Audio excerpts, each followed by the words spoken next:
sadly, for many of us as Catholics, the Bible is like a book written in a foreign language for us.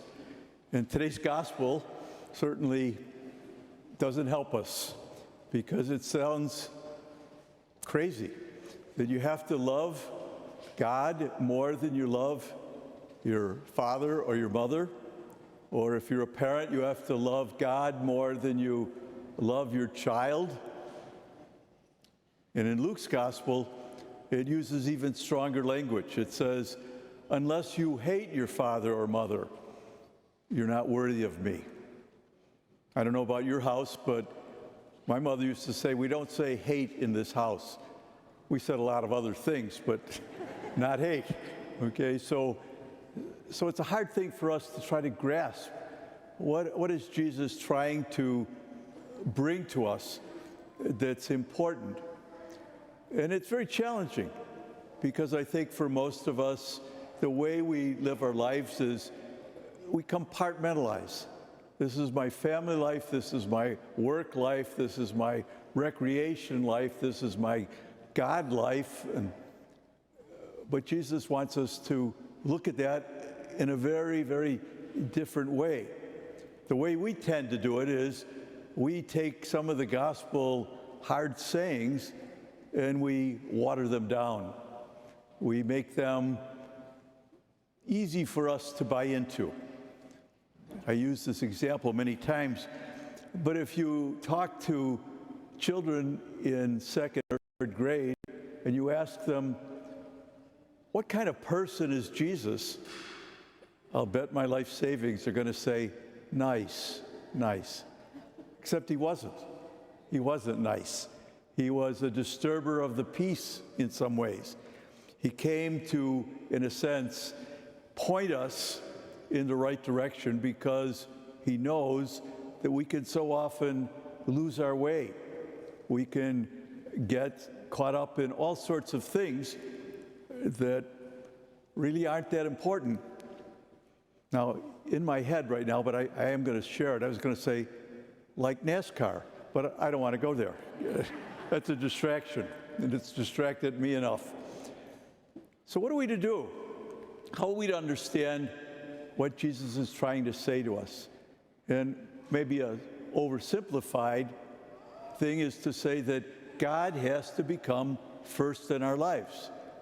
Now, when I hear myself say that, unfortunately, I realize how far away from God I am.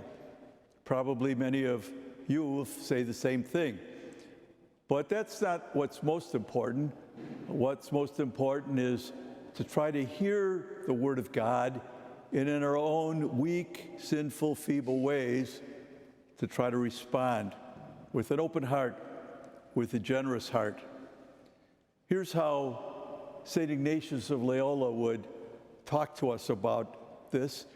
In one of the very important places at the beginning of the spiritual exercises, he gives retreatants an exercise to pray over that's called the principle and foundation. Here's what it simply means: that we realize that God has created the whole world, and God has created you and I in God's image, out of love, and that God has shared everything in the world that God said in Genesis it was good, very good. He shared it all with us. The challenge is, how do we use all these gifts of God in our world to keep us on the track to come to God? And what Ignatius knows is that the temptation is what he calls disordered attachments. Big expression, meaning we give over importance to something or someone. Some obvious examples. For some people, work can become their whole life. I've talked to many men who later in their life regret that they only know their children through their wife because they gave too much time to work. Or sometimes we could give and become clearly dependent on being successful, or on alcohol, or shopping, or technology, And even with the people in our life, we can become overly possessive. We treat them as if they're a part of us. We can love them, but we also have to allow them to be free. And Ignatius's point is simply this: everything in our lives is given to us by a loving God, but to help us draw closer to that loving God. And so it's a way of maybe us looking at our lives. Where in my life right now am I overly attached to something or someone that, in a sense, has become more important than my relationship to God? Maybe here's a simpler way of looking at all that. Most of our lives are filled with all sorts of things, some important, many unimportant, and yet it's like trying to read a letter somebody wrote to you where there are no margins. It's hard to read. And sometimes that's how we live our life. We are so filled with things and stuff and things that are consuming our time and energy that there is no room for God. That is the big temptation for us in our life today. Where do we make room for those people who are most important? Where in our life do we make room for the one who is most important, our relationship with God?